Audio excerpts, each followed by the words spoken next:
దూత media, power of news. అంతర్జాతీయ శిరోమణి అవార్డు గ్రహీత డాక్టర్ వి అరుణా సుబ్బారావు గారు ఎలా ఉన్నారు? ఎందుకంటే బాగున్నానండి. డబ్బింగ్ ఆర్టిస్ట్, సింగర్, వెస్టల్ ఆర్టిస్ట్. ఒకటి కాదు మీ గురించి చెప్పాలంటే ఏమని వర్ణించను. ఎస్ మేడం, చాలా సంతోషం అండి. శ్రీరామనవమి సందర్భంగా. అవునండి, చాలా సంతోషంగా ఉంది. రామనవమి రోజు మన ఇద్దరం కలిసి మాట్లాడడం, రాముడు తలుచుకోవడం చాలా సంతోషంగా భావిస్తున్నాను. అలాగే ప్రేక్షకులందరూ కూడా నమస్సుమాంజలి తెలియజేస్తున్నాను. మనకి శ్రీరామనవమి సందర్భంగా ప్రతి ఒక్కరికి పేరు పేరున శుభాకాంక్షలు. మీకు కూడా, మన స్టాఫ్ అందరికి కూడా. రైట్, ముందుగా రాముడిని తలుచుకుంటే ఒక మంచి పాట మీ నోట వినాలను. తప్పకుండా అండి, చాలా సంతోషంగా ఉంది నాకు కూడా. కలలో నీ నామస్మరణ మరువా చక్కని తండ్రి, మరువా చక్కని తండ్రి. మీరు రాముడు అంటే బోల్డని ఉన్నాయండి, అన్ని పల్లవులు పాడతానండి. ఓకే, సరేనా? తప్పకుండా. శ్రీరామ సుగుణధామ రఘువంశ జలది సోమా, శ్రీరామ సుగుణధామ సీతామనోభిరామ సాకేత సార్వభౌమ, శ్రీరామ సుగుణధామ మందస్మిత సుందర వదనారవిందరామ, ఇందీవర శ్యామలాంగ వందిత సుత్రామ, మందార మరందోపమ మధుర మధుర నామ, శ్రీరామ సుగుణధామ రఘువంశ జలది సోమా, శ్రీరామ సుగుణధామ. రామయ్య తండ్రిని ఒక్కసారి కన్నుల ముందు చూపించారు. అవునండి. నాకు మీ పేరు వినగానే లవకుశలో పాటలు బాగా ఇష్టం. మీరు పాడుతుంటే నిజంగా అప్పటి వాయిస్ అది వినిపిస్తున్నట్టు అనిపించేదమ్మా. చాలా ఒక్కసారి వినాలనుకున్నా, ఎందుకంటే నాకు ఎన్టీ రామారావు గారితో బాగా అనుభవం. మీకు చాలా క్లోజ్. 9 ఏళ్ళు ఆయనతో పాటు చేశాను. అవును, చైతన్య రథం మీద వెళుతున్నప్పుడు ఎన్ని లవకుశ పాటలని పాడేవాళ్ళం, పద్యాలతో సహా, నేను మా తమ్ముడు. ఆయన మెప్పించడం అంటే సామాన్యమైన విషయం. ఆయన చాలా సంతోషపడేవారు. ఆయన నిజంగా మనం అనుకుంటాం ఆయనే రాముడు, ఆయనే కృష్ణుడు అనుకుంటాం. ఈ రోజు కూడా దేవుడి ఫోటోలు మన ముందున్నా కూడా ఆయనే కనిపిస్తారు. అంతటి మహానుభావుడితో మీరు అప్పట్లో కలిసి ప్రయాణించారు. ఆయనతో చాలా అనుబంధం నాకు తెలుసు. ఒక్కసారి వినాలంది ఆ పాట.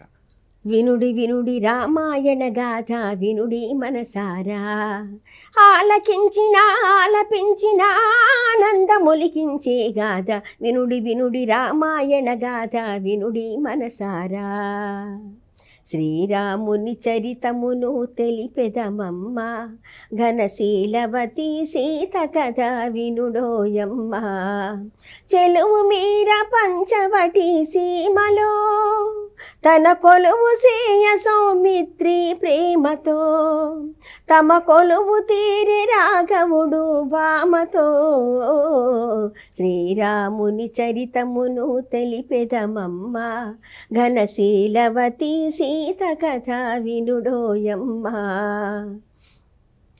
రామ కథను వినరయ్యా, ఇహ పరసుఖములను సగే సీత, రామ కథను వినరయ్యా. అయోధ్య నగరానికి రాజు దశరథ మహారాజు, ఆ రాజుకు రాణులు మూవురు, కౌసల్య సుమిత్ర కైకేయి, నోము ఫలములై వారికి కలిగిరి కొమరులు నల్వురు,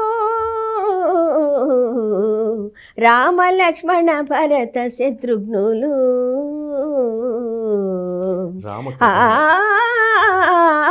రామ కథను వినరయ్యా, ఇహ పరసుఖములను సగే సీత, రామ కథను వినరయ్యా. జై శ్రీరామ్. జై శ్రీరామ్. లవకుశల పద్యాలు బాగుంటాయి తెలుసా? అద్భుతం పద్యాలు చాలా అద్భుతంగా ఉంటాయి. స్పష్టత. అవునండి, లవకుశ లవకుశ ఆ శ పలకటం కానీ, ఎందుకంటే భాష పరంగా అన్నగారు చాలా గమనిస్తుంటారు. అందుకే మీరు ఆయనకు అంత దగ్గర అయ్యారు. ఎన్నిసార్లు పాడుంటారు ఆయన ముందు? ఆయన 9 ఏళ్ళు ఆయన ప్రమాణ స్వీకారోత్సవానికి మొట్టమొదట ఆ ప్రార్థన గీతం పాడింది నేనే. సూపర్. నేను పాడాను. ఆయనతో పాటు పల్లెకి దాదాపు ఒక 22 జిల్లాలు తిరుగుంటాం. ఆయనతో పాటు వెళ్ళిపోవడమే. ముందు మేము పాడడం, అందరు రాగానే ఆయన మాట్లాడేవారు చైతన్య రథం మీద నుంచొని. తర్వాత మేము వేరే ఊరికి అలా పల్లెకి వెళ్ళాం. ఒక్కరోజు దాదాపు ఒక 20 ఊళ్ళు తిరిగామంటే మీరు అర్థం చేసుకోవచ్చు. అలా ఉండేది. ఇంతకు బోని వచింపకపోదునే విన్ను తల్లి, దుశ్చితలు దయచు చేయబడిన సీతను గ్రమ్మర ఏలుకున్నవాడు ఎంతటి విమోహిరాముడని ఎగ్గులు పల్కిన నాలకించి భూకాంతుడు నింద జల్ది నిన్ను కానల లోపల దిల్చి రమ్మనెన్, నిన్ను కానల లోపల దించి రమ్మనెన్. నిజంగా గుండె ద్రవిస్తుంది కదా. అద్భుతమైన గీతాలండి అవి. మాటల్లో చెప్పడానికి రాదు, అనుభవించాలంటే వాటిని. అవును. మీలాంటి వారు ఉండబట్టారమ్మా నేటి తరానికి కూడా ఇంకా లవ్ కుశలు అంటే తెలుస్తూ ఉంది, రామాయణం విలువ తెలుస్తుంది అనుకుంటాను నేను. అయ్యో అలా ఏం లేదు, చాలా మంది మనవాళ్ళు కూడా ఉన్నారు. కానీ ఇప్పుడు మనం చూస్తున్నాం ఈ పాటలు, బూతు పాటలు, అసభ్య సాహిత్యం అంటే అది ట్రెండ్కి అనుగుణంగా అంటారు, లేకపోతే జనరేషన్కి అనుగుణంగా మారుతున్నారు. మనం తప్పు పట్టలేం. కానీ ఇంకా అప్పటి తెలుగుదనం కానీ మీరు చెప్పినట్టు అప్పటి మన సంస్కృతి ఈ సాంప్రదాయాలు బతుకున్నాయంటే ఇలాంటి వాళ్ళు కాపాడుతున్నారమ్మా. కరెక్ట్ అండి. నాలాంటి వాళ్ళు కాదు, మనలాంటి వాళ్ళందరూ. అంటే మనకంటే గొప్ప వాళ్ళు చాలా మంది ఉన్నారు. ఎందుకంటే మన తెలుగు భాష చాలా గొప్పదండి.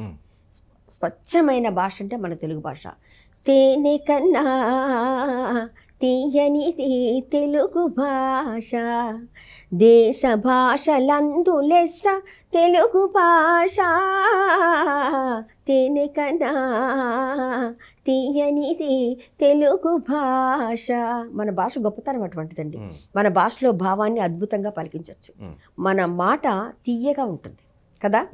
తీపి తీపి తెలుగు ఇది తేట తేట తెలుగు, కృష్ణ శాస్త్రి కవితల కృష్ణవేణి పొంగులా పాలలా తేనెలా దేశ భాషలందు లెస్సగా. తీపి తీపి తెలుగు ఇది తేట తేట తెలుగు, తీపి తీపి తెలుగు ఇది తేట తేట తెలుగు. అది మన తెలుగు భాష గొప్పతనం. ఎగ్జాక్ట్లీ. దగ్గర నుంచి చూశారు మీరు ఎన్టీఆర్ గారిలో. వేరే సబ్జెక్ట్కి వెళ్ళే ముందు చాలా మందికి తెలియాల్సిన విషయాలు. ఆ మహోన్నత వ్యక్తి గురించి ఒక 2 మాటల్లో చెప్పాలంటే ఏం చెప్తారు? ఆయన మహానుభావుడు అండి. ఆయన గురించి ఎంత అంటే నాలాంటి వాళ్ళు ఏం చెప్పగలరో నాకు తెలియదు, కానీ ఆయన మహానుభావుడు. ఆయన పక్కన కూర్చుంటే ఒక రకమైన ఒక మంచి సువాసన అంటారు కదా, ఇవి సెంట్లు పూసుకుంటే వచ్చే సువాసన కాదు, ఆయన ఒంటి నుంచి వచ్చే సువాసన. యాపిల్ పండు రంగులో ఉండేవారు ఆయన. ఆయన ఎలా అంటే ఏదైనా సరే అప్పుడే మనసులో ఒకటి పెట్టుకొని బయట మాట్లాడడం, భేషజాలు అవి నాకు తెలియదు. భోళాశంకరుడు ఆ క్షణం ఆయనకి ఏమనిపిస్తే చేసేసేవారు. సడన్గా ఎవరో వచ్చారు, ఆయనకి నచ్చింది పాట, వెంటనే ఆ పూలదండ వేసేయడం, ఆ చేతిలో ఉన్నది ఏదో ఇచ్చేయడమే. అది నాకు బాగా తెలుసు. ఆయన ఏంటంటే ఆయన పాట ఒకటి ఉంది, ఆయనకి ఇష్టం అంటే ఆ పాట. నాకు తెలియదు అది. ఒక సభ జరుగుతుంది, మొట్టమొదట ఆయన కలిసింది అప్పుడే రామచంద్రపురంలో. సభ జరుగుతున్నప్పుడు పెద్ద సభలో మేము పాడుతున్నాం, పాటలన్నీ చాలా పాడుతున్నాం. ఎన్టీ రామారావు గారికి సంబంధించిన పాటలన్నీ పాడుతున్నాము. ఆయన వచ్చే ముందు, అంటే నా అదృష్టం, బహుశా ఆయన కరెక్ట్ అవ్వడానికి ఆ పాట పాడుతున్నానేమో తెలీదు. ఆయన వచ్చే ముందు ఒక పాట పాడాను. ఏ తల్లి నిన్ను కన్నదో నేను నీ తల్లినైనానురా, నీ తల్లినైనానురా, నా వరాల తొలి పంటగా, నా వరాల తొలి పంటగా నీవు నా ఇంట వెలిసావురా, నా ఇంట వెలిసావురా. లలిత లలిత జల లహరల ఊయల లోగినావు అలనాడే, తరుణ అరుణ రవి కిరణ పదమ్ముల సాగినావు తొలినాడే. అజస్ర సహస్ర నిజ ప్రబలతో అజేయుడము కావలిరా, నీ శౌర్యము గని వీరకర్ణుడని నిఖిల జగమ్ముల వినుతించవలేరా. ఈ పాట పాడుతున్నారు. ఈ పాట అంటే ఆయనకు చాలా ఇష్టం అంటండి, నాకు తెలీదు. ఆయన వేదిక మీదకి రాగానే ఏ తల్లి నిన్ను కనదు అని పాడారు, ఆ తల్లిగారు ఎక్కడున్నారు. మొట్టమొదటి అడిగిన ప్రశ్న అదే. అడగగానే అందరు ఇదిగోండి ఈ అమ్మాయి పాడింది. నేను చాలా చిన్న అమ్మాయిని, 12-13 ఏళ్ళ అమ్మాయిని, లంగా జాకెట్ వేసుకొని ఉన్నాను. ఆయన చూడగానే ఇక నుంచి ఏ తల్లి నిన్ను కనదని పాడారు, ఈ తల్లిగారే మా తల్లిగారు, ఇక నుంచి మీరు ఇక్కడే ఉండండి అని ఆయన స్పీచ్ మాట్లాడి తర్వాత మా నాన్నగారితో మాట్లాడారు. మేము ఇప్పుడు ప్రచారానికి వెళుతున్నాము, మాతో పాటు మీరు రాగలరా. వాళ్ళిద్దరు పాటలు నేను విన్నాను, లవకుశులు చక్కగా పాడుతున్నారు వాళ్ళిద్దరు, మరి తీసుకొని వస్తారా మీరు, మీకు అభ్యంతరం ఏం లేదు కదా అన్నారు. మాకు అభ్యంతరం ఏం లేదండి అన్నారు. సరే అయితే రేపు పొద్దున్న మీరు వద్దురు కానీ వాళ్ళు మాట్లాడతారని వేరే వాళ్ళకి అప్పచెప్పేసి ఆయన వెళ్ళిపోయారు. మేము ఆయన చెప్పేసి వెళ్ళిపోయారు అనుకుంటున్నాము. ఆ రాత్రి అప్పుడు మా ఇంటికి పోలీసు వాళ్ళు వచ్చారనమాట. పోలీసు వాళ్ళు ఎందుకు వచ్చారు అప్పుడు, ఆ రోజులు పోలీసు వాళ్ళు ఎందుకు వచ్చారు ఇంటికి, భయపడతారు కదా. అవును, మా ఇల్లు ఎక్కడ ఉంది, పోలీస్ స్టేషన్ ఎక్కడ ఉంది, పడంచెర్లో మా ఇంటికి వచ్చారు వాళ్ళు. ఎందుకంటే రేపు పొద్దున్న మిమ్మల్ని అక్కడికి పంపించమన్నారమ్మా ఎన్టీ రామారావు గారు, మేము ఏర్పాటు చేస్తున్నాము, మీరు పొద్దున్నే 6 గంటలకల్లా అక్కడికి వచ్చేసండి పోలీస్ స్టేషన్ దగ్గర అని చెప్పేసి వెళ్ళారు. చాలా సంతోషం అయిపోయింది మాకు. పొద్దున్న ఎర్లీ మార్నింగ్ బయలుదేరి అక్కడికి వస్తే వేరే వెహికల్స్ ఏం దొరకలేదు, పాలవ్యాలను మమ్మల్ని పంపించారు అబిడ్స్.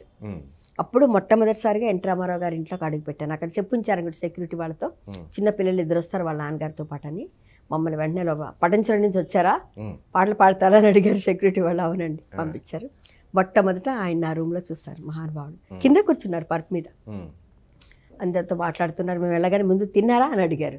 మేము తల అటు ఇటు కాకుండా తిప్పుతున్నాం. మా నాన్నగారు తిన్నామండి అని. పర్లేదు పిల్లలు అబద్ధం చెప్పరండి, ముందు తినేసి రండి అని పంపించారు లోపలికి. వాళ్ళ ఇంట్లోకి వెళ్ళి తినేసి టిఫిన్ తినేసి వచ్చి కూర్చున్నాక అప్పుడు మా నాన్నగారితో చెప్పారు, మేము ఇలా ప్రచారానికి వెళుతున్నాము, మా లవకుశులు చక్కగా అద్భుతంగా పాడుతున్నారు లవకుశ పాటలు, మనం అక్కడ మీరు పార్టీ పాటలో ఏ పాటలు నేర్చుకొని పాడక్కర్లేదు, మన పాటలు ఇవే పాటలు అన్ని రకాలు పాడండి, మన పాటలన్నీ పాడండి అని చెప్తే సరే అండి అని చెప్పేసి అన్నాము. పట్టుబట్టలో అది పసుపు లంగా జాకెట్ ఉందా అని అడిగారు ఆయన. లేదండి అంటే సరే అని అప్పుడే టైలర్ని పిలిపించి మాకు సాయంత్రం కల్లా ఇది కుట్టించి ఇవ్వాలని చెప్పి మళ్ళీ మా నాన్నగారికి డబ్బులు ఇచ్చి అన్నీ ఏర్పాటు చేసుకుని రండి, మనం వెళ్తే 4 రోజుల దాకా రాము, మీ ఇంట్లో ఏర్పాటు చేసుకుని రండి అని డబ్బులు ఇచ్చి పంపించారు. ఇంట్లో ఇచ్చేసి పిల్లల బట్టలు అవన్నీ తీసుకొని మీరు వచ్చేసేయండి అని చెప్తే సాయంత్రం బయలుదేరి వచ్చినాక ట్రైన్లో వెళ్ళిపోయాం అక్కడికి. వెళ్ళిపోయిన తర్వాత మొట్టమొదట మేము పరుచూరు నియోజకవర్గం వెంకటేశ్వరరావు గారికి ప్రచారం చేసాం. పురంధరేశ్వర్ గారి ఇంటికి వెళ్ళాం మేము మొట్టమొదట.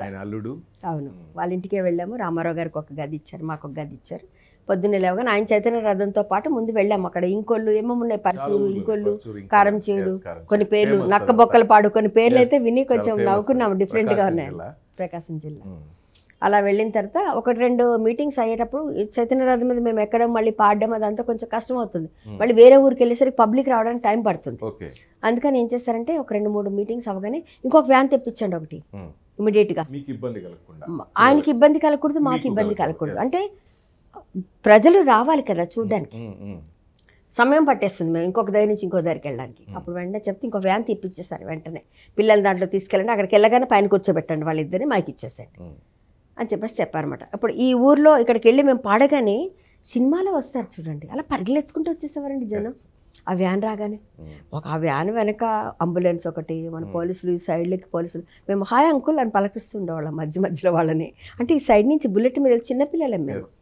అలా బాగుండేది. ఇలా క్యాన్వాయ్ ఇలా వెళుతుంటే పాము వెళ్ళినట్టు మేము లెక్క పెట్టేవాళ్ళం ఎన్ని వెహికల్స్ ఉన్నాయని. మా తమ్ముడు నేను వెళ్ళిన తర్వాత అక్కడికి వెళ్ళి మేము పాడగానే అందరూ వచ్చేసేవారు. రికార్డు పెట్టారనంటే కాదు మా లవకుశలే పాడారు, పాడండారా మీరు లేచి నుంచొని అంటే మేము మళ్ళీ పాడతాం, వాళ్ళే పాడారని వాళ్ళు కన్ఫర్మ్ చేసుకునేవారు. చేసుకున్నాక వాళ్ళు పాడేశారు కదా వాళ్ళే పాడారు మా వాళ్ళని చెప్పి అప్పుడు ఆయన మాట్లాడుతూ మాకు సైక్ చేసేవారు వెళ్ళిపోమని.